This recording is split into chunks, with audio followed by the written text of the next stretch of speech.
Saúde em Foco, com Luiz Fernando Correia. Oferecimento, você luta pela sua saúde. A gente também. Alice, plano de saúde como deve ser.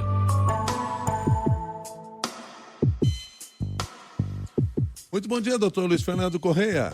Bom dia, Milton. Bom dia, Nadédia. Bom dia, ouvintes. Bom dia, doutor. Doutor Luiz Fernando, o senhor traz um caso aqui bem interessante aí para reflexão de todos nós no campo da saúde. Estamos falando de uma questão da obesidade, né? Milton, estamos falando, na verdade, de obesidade mórbida, né?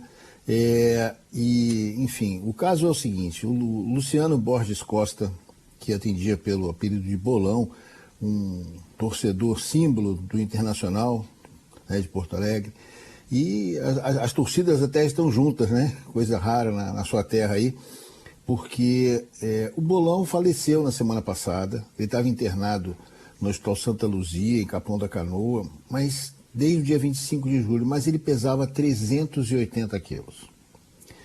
E no dia 5 de agosto, o liminar determinou a transferência para o Hospital de Alta Complexidade, em até 48 horas. Isso não aconteceu. Quando apareceu um leito no Hospital de Clínicas de Porto Alegre, no dia 11, o quadro já estava tão grave que o transporte seria muito arriscado e ele faleceu no dia seguinte. Ele era segurado de um plano de saúde dos servidores gaúchos, que informou que não houve negativa de cobertura, e os hospitais credenciados informavam que não tinham capacidade técnica para receber. Esse é o ponto, né? Segundo o relato de um advogado da família, durante a internação a maca quebrou e ele passou a ficar numa cama que foi montada sobre pallets, aquelas estruturas de madeira onde se apoiam coisas, né, nos depósitos. E aí isso teria levado a lesões de pele que teriam evoluído para infecção. É um relato, isso não foi confirmado ainda pelo hospital. A questão é, Milton, a gente não está preparado para o paciente obeso, e muito menos para o obeso mórbido. A gente já comentou aqui antes sobre isso. Eu falo sempre que a coisa vai desde a coisa mais, que parece mais simples, até uma situação como essa. Os ambulatórios, os consultórios, na grande maioria das situações, não tem nenhum aparelho de pressão, né, o esfigmomanômetro, aquele aparelho que mede a pressão arterial, adequado para um braço muito grande de uma pessoa obesa, muito menos obesa mórbida. Um tomógrafo comum, segundo a regra, ele suporta em torno de 200 quilos e tem uma abertura de 70 a 90 centímetros. Uma ressonância magnética, a mesa para na capacidade de 160 quilos. Ou seja, a gente não tem estrutura para atender esses pacientes.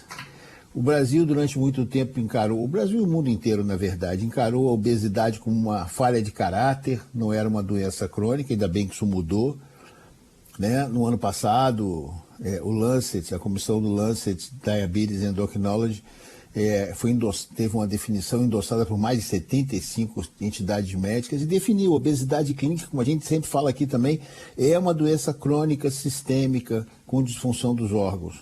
E o mais grave, no Brasil, o Vigitel, divulgado pelo IBGE, agora em janeiro, mostrou uma alta de 118% na obesidade entre adultos com menos de 20 anos. Então, o que a gente precisa? Esse é o diagnóstico, né, do problema, que a gente já fez também. A gente precisa de uma linha de cuidado definida, Milton. A gente precisa de opções de medicamento no SUS, por exemplo. Não existe nenhum medicamento contra a obesidade disponível no SUS.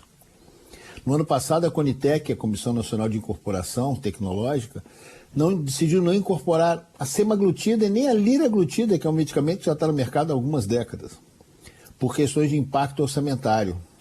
Embora a consulta pública tenha mostrado ser majoritariamente favorável. Então, o que a gente precisa a gente só tem a cirurgia bariátrica para o paciente com obesidade. A cirurgia bariátrica no SUS também tem relatos, tem sido feito, né? Foram feitas 14 mil vezes no ano passado, mas só temos 98 serviços no Brasil e a fila da cirurgia bariátrica passa de 3 anos, mais de 1.000 dias. Ou seja, menos de 1% de quem tem indicação consegue ser operado. Então é o seguinte, isso é uma bola de neve, né? Uma pedra desgovernada rodando morro abaixo. Não tem tratamento clínico, não tem linha de cuidado, não chega na cirurgia quem precisa, Aí, se você for, o paciente precisa ser atendido, o paciente com obesidade precisa ser atendido, descobre que o hospital não tem uma cama adequada, o tomógrafo não consegue atender, a ambulância não tem maca. A gente já assistiu cenas como, por exemplo, em São Paulo, um paciente faleceu na porta do hospital, na porta de uma unidade de atendimento, porque não tinha maca para ser atendido. No Rio de Janeiro aconteceu também. Ou seja, ou a gente assume que temos uma doença crônica, epidemicamente, não esse epidêmico aí é literal, porque não é uma doença infecciosa, mas é uma epidemia de obesidade, se a gente pensar em termos de números, ou a gente resolve assumir que tem que tratar isso como uma doença crônica que atinge a sociedade como um todo, ou então a gente vai continuar contando essas histórias sempre, infelizmente, Milton. E aí, enquanto você conversava com a gente, a Márcia, nossa ouvinte, escreveu para cá dizendo o seguinte: há 30 anos, um tio dela morreu em condição muito semelhante a essa que você descreveu.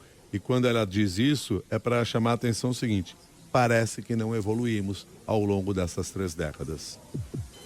Muito obrigado, doutor Luiz Fernando. Obrigado, Milton, Nadege e todos os ouvintes.